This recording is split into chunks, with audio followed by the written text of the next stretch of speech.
Hello, homies, and welcome to another episode of Easily Entertained. I am your host, Maddy McClain.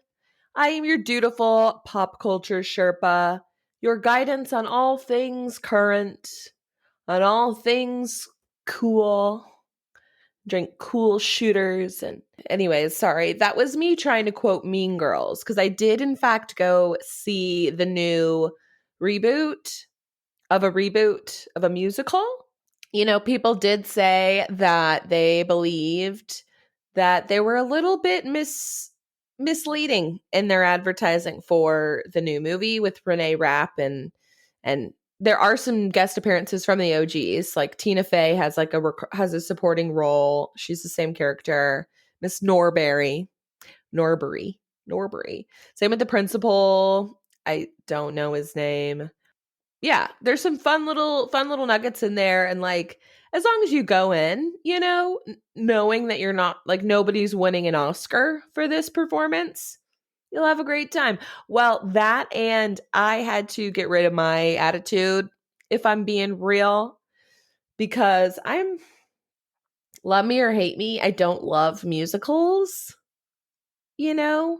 So when you see a musical, because by the way, that's how they misled, is that it's a musical. The Broadway musical is no longer like live right now, but they did this movie based off of that.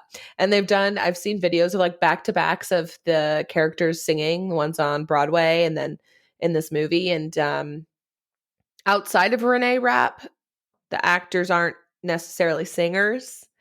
Yeah. But I guess besides all that shit talking I just did on it, it's great. Go see it. I had a great time still, It's still Mean Girls, and they've got some cute things about it. I ended up enjoying it, but yeah. Just go in there knowing all of those things and you'll be just fine. Just fine. Or don't see it. I don't know. But that's my dutiful, honest review. It's fine. Really. Yeah. Can you imagine if they used like those comments, like nobody got to choose which reviews were shown, like highlighted, on a poster of a movie or like on the back of a book. If it was just like you couldn't choose, so you had to play Russian roulette with like internet comments and stuff. I mean, I think that would be more honest, right? But not good for like money making businesses. You know what I'm saying? So anywho, there's so much going on, as there always is. So we've got lots to talk about, lots to keep you updated on, and some entertaining shit. That's what we do here. That's what we do. I'm having a good day, you guys. It's finally beautiful outside for the last few days here in Austin. It was freezing cold not too long ago, and then just gloomy and rainy and gross and gray. And a fully healed human would say, you've got to have the gray days so you can appreciate the beautiful ones. And while that is true, yes, I definitely, like many others, am incredibly affected by the weather.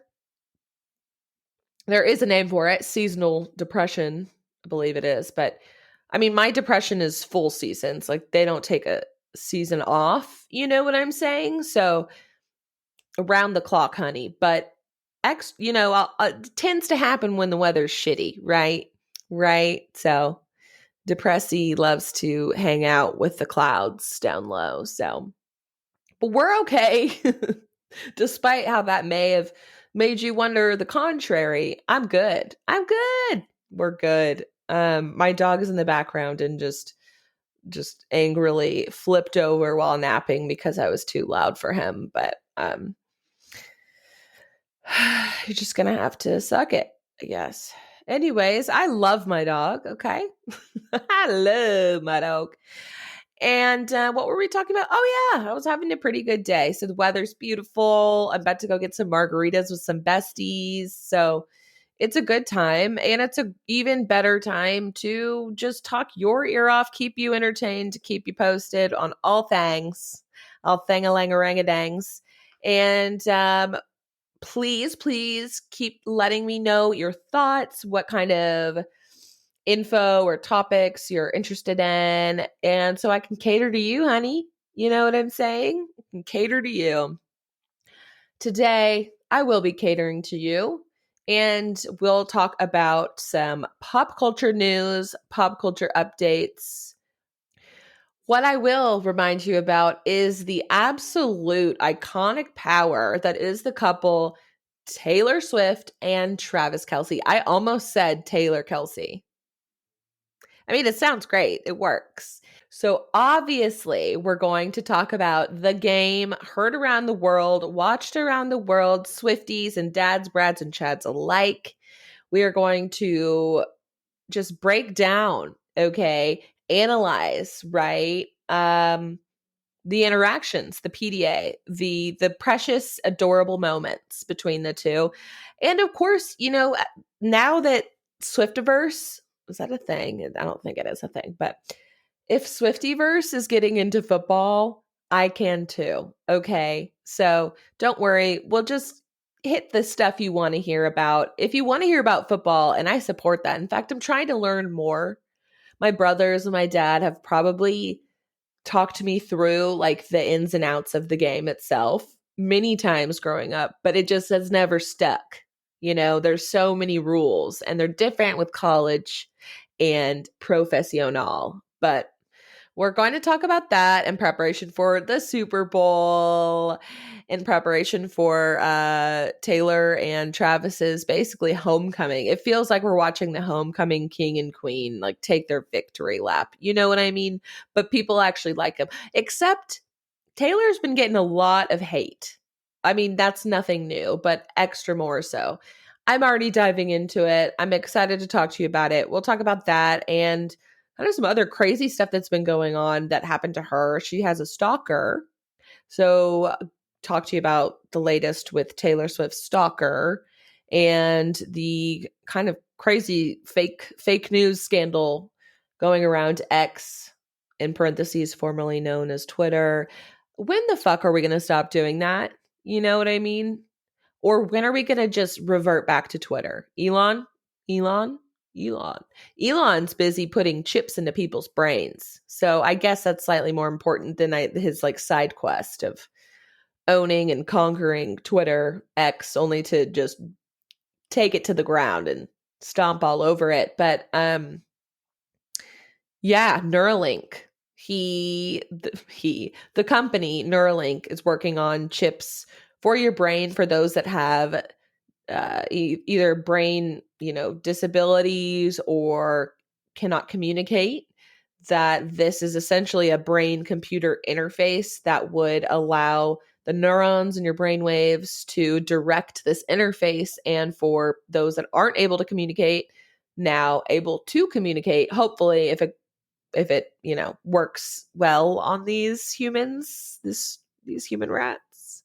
No, they're great people and they're brave for doing it. I don't mean to blast them. It's mostly that shit just scares me. You know what I'm saying? There's already been some controversy with a few of Elon's other like ventures, Tesla in the factories, just some shady shit. But I mean, that's really cool, right? Like all the geniuses are pretty crazy. And I guess this is our modern day genius, Elon. You know what I mean? Like, I don't feel like Einstein had the outlet to let his freak flag fly.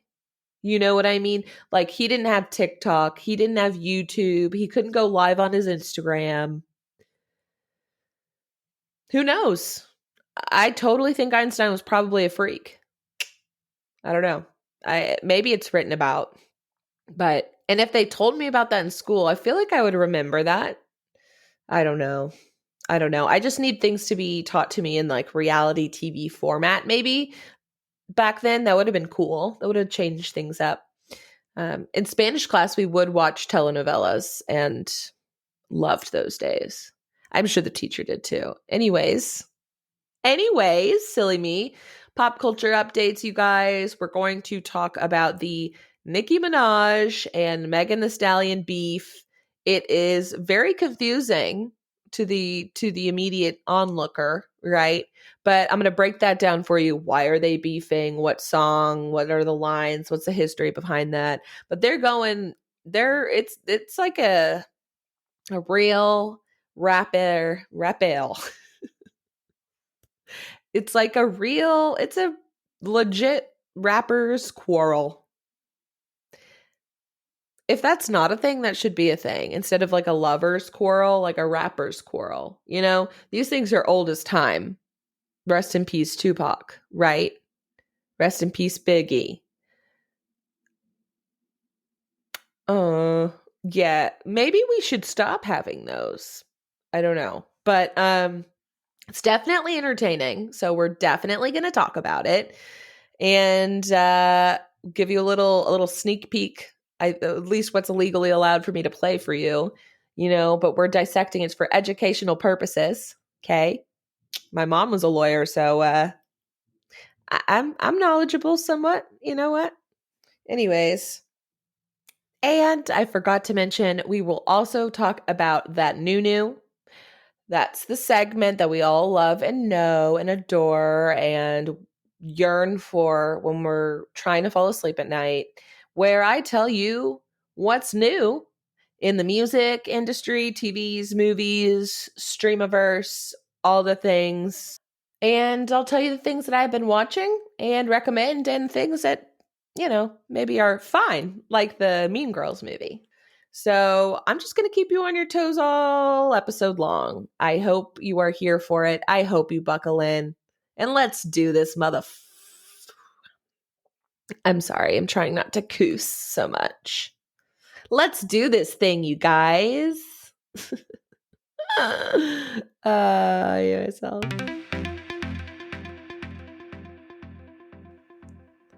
We'll start with that new of this week and just recently, really. Thankfully, it feels like after a time of a little bit of a dry spell when it comes to new good movies and such outside of, you know, Barbenheimer. There are plenty coming out. If you haven't seen, of course, Saltburn, recommend, but definitely choose your movie watching partner wisely. Okay. So, yeah, someone you're comfy with, that's for sure. But one that has recently come out is called Argyle, which is coming out this Friday, February 2nd, and stars none other than Dua Lipa, as well as Henry Cavill, Bryce Dallas Howard, Sam Rockwell, and John Cena, and Ariana DeBose. So pretty solid cast. And it seems to be kind of like a spy comedy thriller drama. But to give you a little bit more details on that, it says, according to Wikipedia and Google, reclusive author Ellie Conway writes best-selling espionage novels about a secret agent named Argyle, who's on a mission to unravel a global spy syndicate. However, when the plots of her books start to mirror the covert actions of a real-life spy organization, the line between fiction and reality begin to blur. Yeah. All right. So that's coming out. It looks good to me. And lately, I've just been really into going to physical movie theaters. I mean, I've always loved it, but you know, we all took a little bit of a break from doing that for a few years. Can't remember why, but yeah. In terms of the small screen, there are a few series that I have my eye on that I've yet to watch, but have recently come out that I've heard great reviews and great things about, including Expats, a miniseries on Amazon Prime Video. Our girl Nicole Kidman is in this, and this is also, what do you know, based off of a book, but it looks very good. Let's see, it's set in Hong Kong. The plot orbits the abrupt disappearance of Margaret's youngest son during a nighttime market escapade. The convergence of three American women, their clandestine affairs, amorous entanglements, and deceit unfurls against the backdrop of the 2014 Umbrella Movement protests in Hong Kong. Margaret, who is played by Kidman, grapples with an overwhelming sense of culpability and desolation, while her companion, Hillary, maneuvers through the intricacies of a disintegrating marriage. Yeah, so this looks good. Follows the lives of a close-knit expatriate. The vibrant lives of a close-knit expatriate. Expatriate.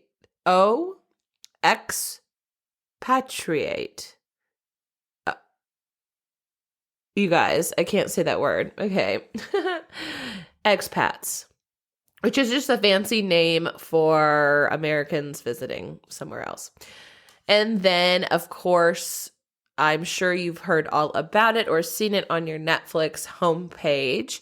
But on January 25th, a new series called Griselda was released, and it stars Sofia Vergara, who everybody knows and loves from Modern Family, and is based on the true story of a woman named Griselda Blanco, who is essentially the Colombian woman version of it'll be, the TV series will be like Narcos, but this is a true story, and I like that they cast a Colombian who's playing a Colombian woman, especially when it gets sticky in this kind of realm. But it looks really good, and the reviews seem pretty solid.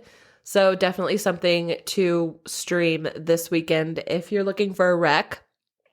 Although I haven't seen myself, so I'll probably be doing that too. What I have been watching, I highly recommend The Trust. If you haven't seen this on Netflix, it's a new reality show that is what they say, all about greed. And they basically vote each other off in a reality TV style, kind of Big Brother way, to win the money of a trust. They start out all having equal shares of $260K or something. And, it has everything a good reality TV show needs. I liked it. I liked it a lot. So we can talk about that later too. And then music-wise, personally, I love Kid Cudi. He released a new album a few weeks ago, actually, but had the chance to really listen to it, and I'm into it. Check it out. And really, this is just for the shits and giggles, because I think this is hilarious. So Justin Timberlake released a new single, and this is his first. He's, it's a precursor to his next album, and it's been quite a few years since his last album. But alongside the single Sanctified, he then released one called Selfish. And all of Britney Spears' biggest fans trolled him and had the same title by Britney Spears, a song she released years ago, 2015, I think, also called Selfish. And then had that song trend and top the charts alongside Justin Timberlake's single the same name, just to mess with him. Yeah. Afterwards, Britney told people oh no, I wish the best. I kind of regret how harsh I was, or anything that maybe offended him, and yada, yada, yada. So I think we should all keep an eye on her. I don't think she's out of the woods. I don't know. Still sketchy, but that's a mystery that perhaps we'll be solving another day. And an epic pop culture crossover, dads, brads, and chads, that is totally coined from Taylor, by the way, are colliding with universal Swifties and the girlies and the gays, right? Bringing a whole bunch of unlikely cast of characters together under one giant football dome of a roof. Or I suppose lots of them don't have roofs either. Roofs. They don't all have roofs. Anyways, so while we weren't clued in to the relationship and budding romance between Taylor Swift and Travis Kelce until late 2023, sometime in September, I want to say, but it's been so heavily publicized that it feels far longer than that. Feels like we've been waiting for this moment, because I guess in her history, we kind of have, I can understand, I suppose, that I can understand football fans' frustrations at the continual constant coverage of Taylor in the stands throughout the games. I can get that, I suppose. But I can also understand more that, like, who cares? You know what I'm saying? Like, she isn't asking for the pops, the paps, the paparazzi or whoever, or the NFL cameramen to, like, paying them to, stalk her every move throughout the games. It's just what's going to happen. It's kind of hard to avoid when you're like arguably the most famous woman in the world a little bit.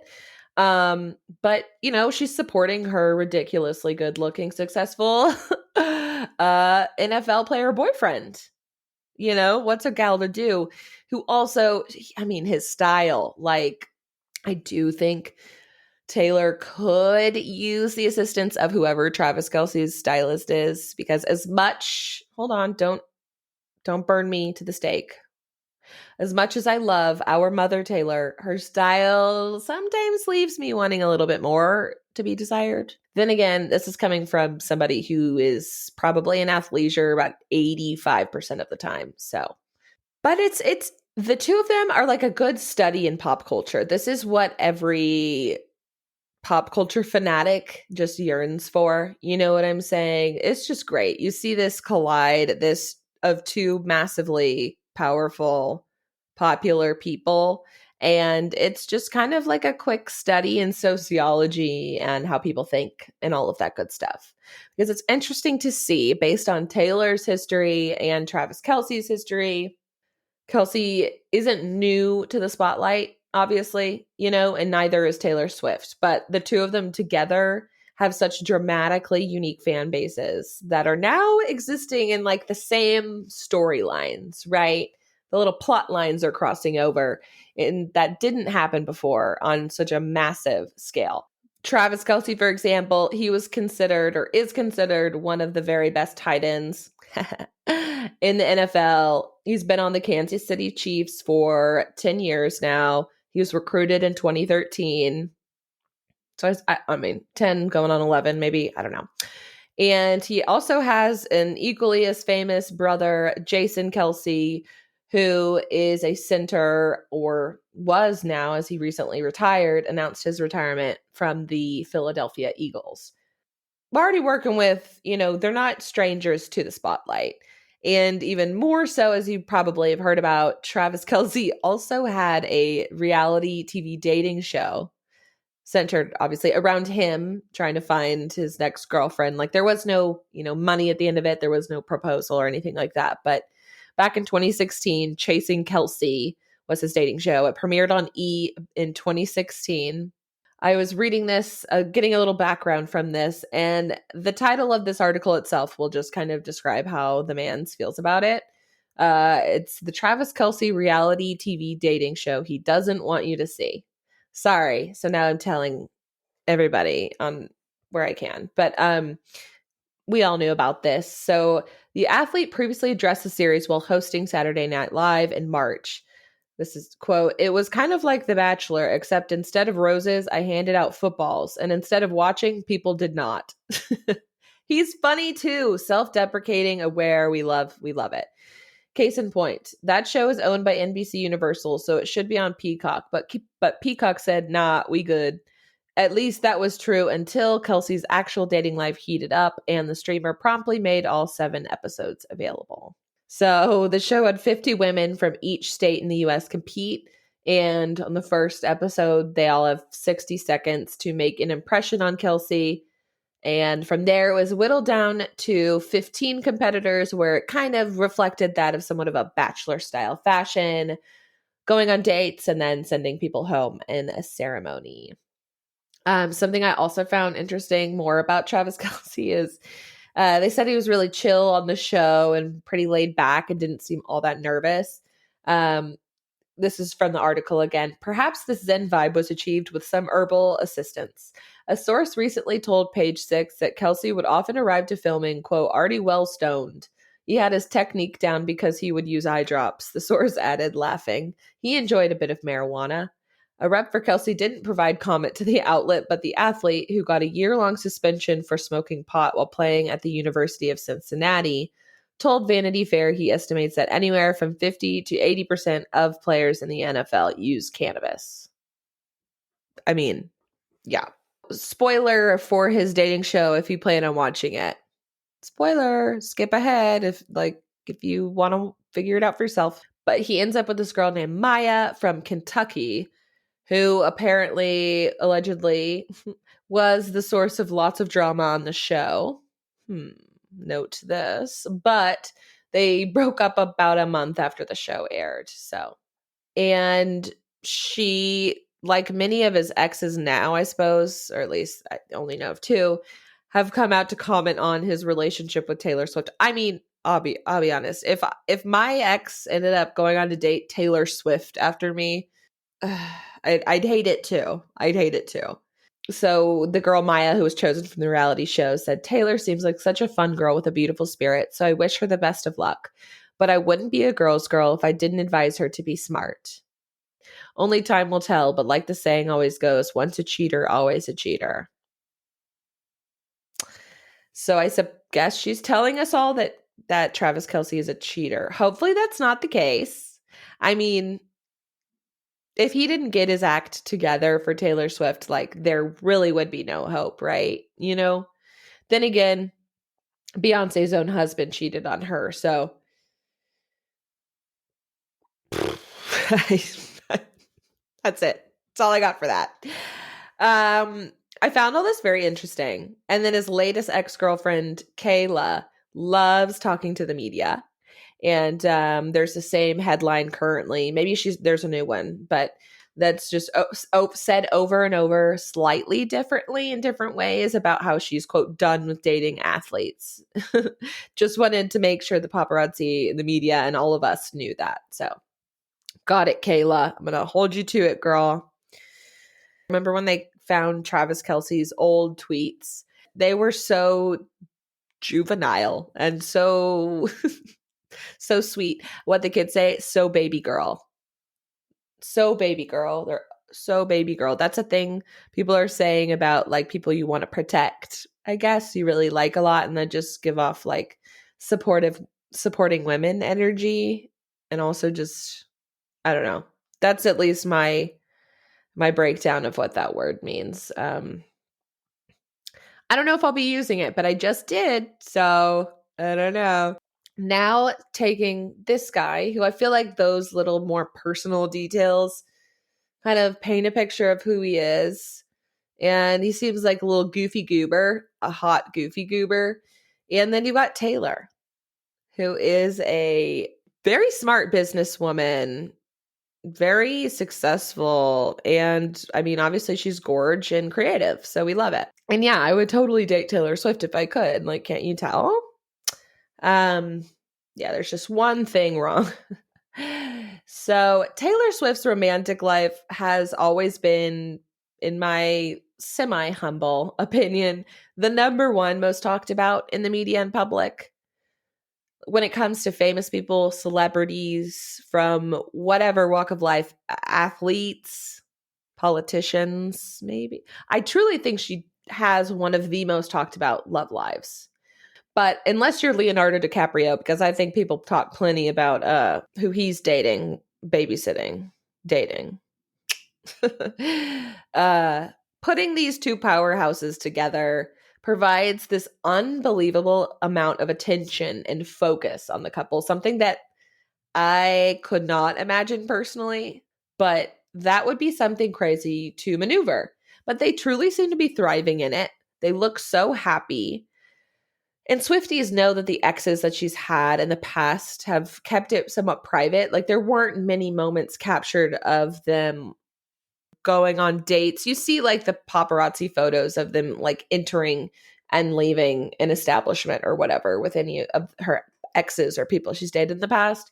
But we're like seeing this in live time, right? In such a huge, I mean, I think world stage, but let's American stage at the very least, because it's American football, you know. But now we're seeing this adorable, loving German Shepherd.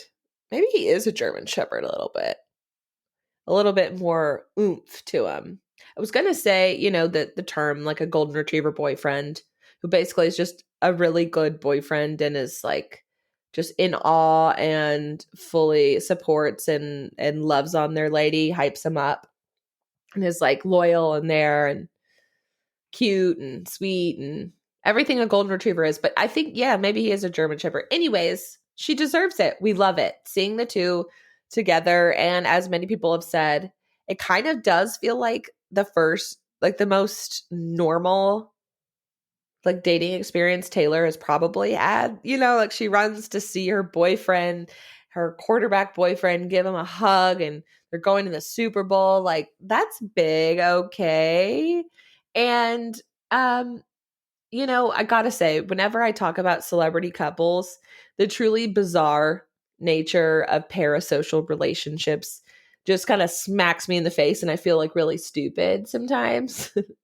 For those who don't know, according to dictionary.com, whips out glasses, the term parasocial relationship refers to a relationship that a person imagines having with another person whom they do not actually know, such as a celebrity or a fictional character. This often involves a person feeling as though they have a close, intimate connection with someone whom they have never met due to closely following that person or character in media, such as TV shows, videos, podcasts, social media, etc. For example, a child may feel as though they are friends with a fictional character due to frequently watching the character on a show, or a fan may feel as though they have a relationship with a pop star due to their emotional investment in the star's career and personal life. Yeah. Though parasocial relationships are often considered common, they may be considered unhealthy when they become extreme enough to interfere with real life relationships or daily life. Yeah, that's a whole thing that will probably take on another dimension. Like, do you call it a parasocial relationship when we're all like in the metaverse? Whenever that happens, we make fetch happen with that, you know, and you meet them in the virtually. Just a thought. I don't know. Just a thought. So back to football. Weird. Didn't think I would say that on this podcast. The championship playoff game between the Chiefs and Baltimore Ravens hand-delivered a now very iconic set of photos from like every angle of Taylor Swift and Travis Kelce being all cute and shit on the field, embracing, having a little kiss, celebrating that Kansas City win. If you saw me tear up uncontrollably and then quickly shame myself for it, no, you didn't. No, you didn't. It was so cute. And little moments they're caught like covering their mouths while whispering to each other, which screamed media trained pros, honestly. Like, if that doesn't show it. Because clearly, as we saw from, I think it was the Emmys, where suddenly the internet all became like collective, whispering experts, lip reading experts. Yeah, that's the one. Some people got their panties twisted in a wad over this and all the attention that surrounded them. But like, come on. We're living, like, this is our homecoming king and queen. Give them some respect, right? Plus, haters, there's always those people in a crowd. It's just that they scream the loudest, right? You know? Like on either side, the crazies on the ends of the spectrum are always the loudest. But like, get over it, gay, you know? Immediately following this, by the way, just so we know now, the Chiefs, okay, they are now advancing to the Super Bowl and playing the 49ers, the San Francisco 49ers, which will be held on Sunday, February 11th in Las Vegas. Which brings us to the most asked question, apparently, that I mean, nobody sleeps these days. Like, immediately following the game, saw the same headline across, like, will Taylor make it to the Super Bowl to cheer on boyfriend Travis Kelce? I mean, well, I was curious, so I clicked it. And it seems like, and I'm telling you, people got deep and dirty with it, like using a dry erase board, breaking it down, doing the time zones and the travel time and all of that. And from what I gathered, it seems that the internet has collectively agreed that it is possible that the Taylor will be there because Taylor Swift is playing a show on Saturday, February 10th, and the day before in Tokyo. But Tokyo is 17 hours ahead. The flight's 14 hours. And if she leaves directly after, takes a flight, and I'm sure she has Taylor Swift, like, what is it? Aviation something. People are actually gotten mad at her for using her private jet too much, I guess. But anywho, so yeah, sounds like she will be there. With the 49ers, their big kind of, at least most talked about popular player is Joe Purdy. He was the last one drafted when he was drafted into the 49ers, I believe, directly from there. And whoever is drafted last, they're deemed Mr. Irrelevant for the season or maybe for their life. So that sucks. Usher is the halftime performer. Womp womp.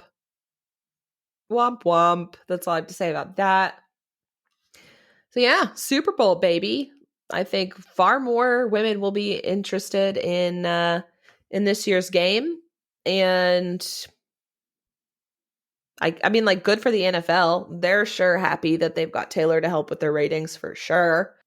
I mean, Mrs. Economy right there. She runs it, baby. But outside of all of that, and still some of that, Taylor can't seem to catch a break. Last week, her known stalker was finally arrested outside of her New York City home, only to be let off on bail, and for that to happen 2 more times, back to back to back. Yeah, so he was arrested 3 times over the span of 5 days. Reading from a USA Today article. So according to court records, David Crow, who is her known stalker, now faces numerous charges, including stalking, harassment, and criminal contempt. On Wednesday, a judge granted a temporary order of protection and charged Crow with criminal contempt in the 2nd degree, meaning he was being disobedient to or disrespectful toward a court of law. Andrew Warshauer, a deputy chief in the New York County District Attorney's Office said Crow willfully disobeyed the order of protection. Photographic and video evidence showed Crow returning to a dumpster near Swift's apartment after being released from arraignment Wednesday. And when they asked him, or somebody looking out for Taylor, I suppose maybe a neighbor, asked him what he was doing, and he said he was looking for a pair of pants that he lost, I suppose, when he was arrested the first time. Yeah, he's not well in the head. Sorry, not something to laugh about. But anyways, that's scary. That's the scariest part of being like that famous, you know? Stalking is scary.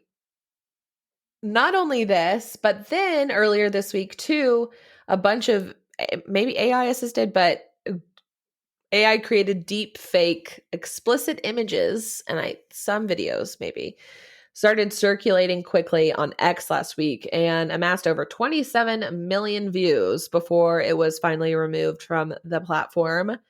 And this is because ultimately some rando created fake corn of Taylor Swift. How scary. And it can look very accurate. I mean, I didn't see it, but yeah, that is a real thing that's going on, not only to just Taylor Swift, but to innocent young women. So that's definitely something to look out for. The good news is that the FBI is somewhat usually able to track down the originating source IP address of whoever's, dispersing these. But there's so much about this dark web and dark internet that I don't know and that lots of bad actors do. So, yeah. They removed it down from Twitter, X, whatever, and the search function for Taylor Swift was just not working or disabled following the scandal of the fake photos. So, and now it's back. And, whenever there's new technology, there's new worries, new fears. So it's been a very active week for Taylor Swift and probably her PR team too. So yeah. Drama abounds this week, homies. It abounds. This past week, there's been lots of drama, lots of beefing. and diss tracks released, particularly between one Nicki Minaj and one Megan Thee Stallion. And look, I have historically been a Barb. Okay. The Barbs are like Nicki Minaj's fan base, but apparently Barbs are known to be a very loyal and aggressive fan base. I mean, goes with the territory. It's Nicki, right? So Nicki has had alter egos throughout her rapping. She's got Roman Polanski, who actually I found out is the name of a disgraced film director. That's one personality. Another personality is, wait, let me say this from this article I got because otherwise I'll probably mess with it. Okay. Yes. I thought there were like 3 alter egos she had, but maybe going to the Nicki Minaj fandom or like wiki page was not the way to go because it's almost just too much information. These are super fans, super base. Because we got Chun-Li, we know Chun-Li, Barbie Bala, female Wheezy, the Harajuku Barbie. That's one of the Barbies. Yeah, it's Harajuku Barbie. It's a big one. Lap Dance Nika, Nika. Martha Zolansky to discipline her son Roman. That's Nicki the Roman. That's Roman Polanski. Nicki Lewinsky. I didn't know that was one. Of course, Nicki Minaj. Of course. Nicki Teresa, also known as the Healer. Nicki the Boss. Nicki the Ninja. Okay, yeah, they named all those. Nicole Norman. What? Annika Poindexter, Queen Sleaze, Roman Zelensky, Romania, Rosa Tyrone, and Red Ruby from Red Ruby the Sleaze. Okay. That's a lot of personalities. So anyways, I didn't need to know all of those, but I suppose anyways, okay. Probably neither did you, but the more you know, the better. And maybe we'll win some trivia that way. You know what I'm saying? Where did all of this beef begin, you ask?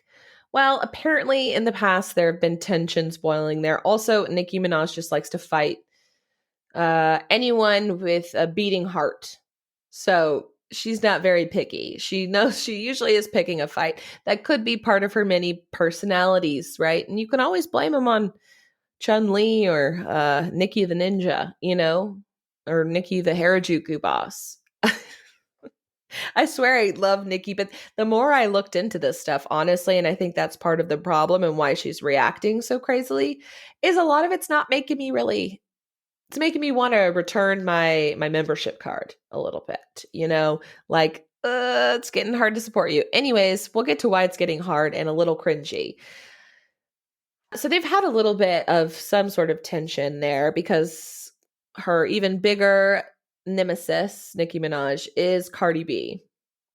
And honestly, if we're just talking about talent, I would pick Nicki Minaj like tenfold over any female rapper, really. Namely, I would pick Nicki Minaj over Cardi B. Megan Thee Stallion, unclear. She's a fellow Texan, so she's from Houston. But anyways, so tensions really boiled over. When Megan Thee Stallion drops Hiss, it takes aim a little bit at Nicki and her family, allegedly, but she never ever says Nicki Minaj outright. Like, it's not, for me, like for the average listener and the average fan, if we heard this, you wouldn't immediately think of Nicki Minaj maybe at all, ever. By her, barking back, she kind of admits it, takes it on. So there were no names mentioned in Megan's single. But what she says is, these hoes don't be mad at Megan, these hoes mad at Megan's Law. Megan's Law is a real law that exists, that is a federal law. Can I say law one more time? That requires police to share information with the public about convicted and registered sex offenders. It was named after Megan Kanka, a 7-year-old who was a victim in 1994 by a neighbor who was also a convicted child molester. Yeah, so Megan's Law is a real thing. And the reason that people started getting any sort of inkling that this was directed at Nicki Minaj is because it appears that Nicki Minaj's husband, Kenneth Perry, is a registered sex offender who has previously served 4 years in prison after he was convicted of attempted grape in 1995 and was put on probation then later in 2022 for failing to register as a sex offender in California. Yeah. And also apparently Nicki Minaj's brother has also had similar run-ins with the law for similar reasons too, which is pretty messed up, obviously. That doesn't even really need to be said, but you are who you associate yourself with, though. So, especially when said person is your husband. I didn't know all that. And in the past, in their history, this song was already released, but there is Nicki Minaj's Red Ruby to Sleaze, which I actually love. But she mentions Megan Thee Stallion in kind of a different way. She says, 700 on them horses when we fixin' to leave, but I don't mess with horses since Christopher Reeves. Guacamole and a choppa, wetting on el choppa. Basically, okay, so here Nicki references Christopher Reeve, an actor who became paralyzed after being thrown from a horse during an equestrian competition in May 1995. The accident resulted in him having to use a wheelchair and ventilator for the rest of his life. This line also acts as a diss to rapper Megan Thee Stallion, since she was born the same year as Reeve was injured, and the stallion is another word for a horse. The two rappers have had beef between them since Megan collaborated with Cardi B, one of Nicki's most prevalent rivals, on the controversial 2020 track WAP. Yeah, that's a deep cut. You really got to know, like, it's layered, a lot of nuance. I guess we can give her that. So, yes, so Megan drops this, right? This was released on Friday, late January of 2024, whenever you're listening to this. And honestly, it bops, all right? It bops. So in response, Nicki Minaj, who now desperately needs her internet privileges removed, taken away. She also allegedly sues like crazy, so this is all alleged. Anyways, so in response, Nicki Minaj drops Bigfoot. This diss track, as much as I was ready for Nicki to just hit him back with a bop, you know, at least give us a really good song, she didn't. She basically throughout the song, so Bigfoot is a reference to Megan Thee Stallion because her ex, Tory Lanez, shot Megan Thee Stallion by her foot.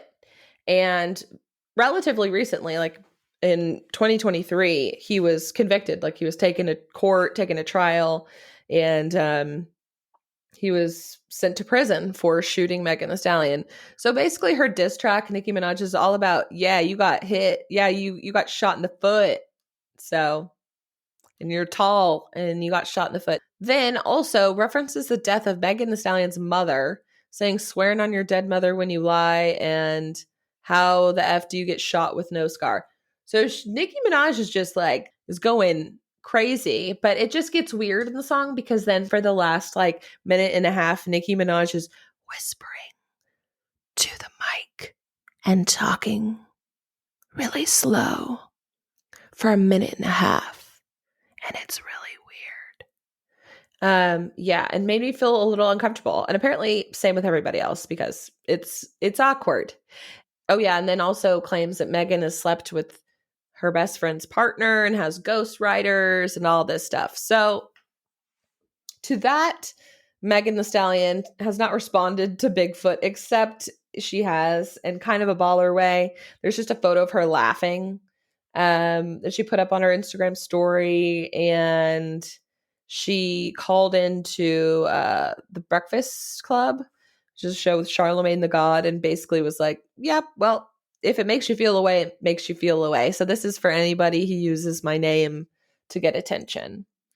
So that's where we're at now. I was, scrolling my TikTok as one does, and there are these girls that make content called blind items, which are reporting on basically gossip, like quote insiders. So people's families and friends of pop stars and celebrities will make these claims or whatever and submit these to like public forums and stuff, and they're not like vetted or verified or whatever. But a lot of them have come true. It's kind of like Dumois, if you've heard of that. But anyway, so some creators will just read these off. And obviously that can be very damaging. It's a lot of damaging stuff, but it's just on the internet and they say alleged up the butt. And there was one about Nicki Minaj and alleged substance issues. And Nicki Minaj just went crazy at like this somewhat, like it's not a huge creator either. I think it's Celebrity Blinds on TikTok, if you're curious. Comments just as crazy shit. Like she's going back at this girl on TikTok just with all these kind of incoherent disses. Like truly. It's really embarrassing. And it's giving Kanye energy, you know? It's not as dramatic and not as scary necessarily in that sense, but it's very much giving that. That is what we have for you today. I hope you enjoyed today's episode. And of course, follow on Instagram, pretty please, so you can keep up. I'll be covering all sorts of other things too here and there on that channel. That will be at Easily Entertained Pod. You can find me on TikTok at Maddy is Easily Entertained. And share with a friend. I would love, love, love to get this family even bigger. Let's grow her. You know what I'm saying? And Austin friends, look out for a fun announcement doing a little party so we can expand the Easily Entertained fam. Just a fun little snippet, something to come, what all your favorite influencers say. Anyways, see you next time. Love you, homies. Bye.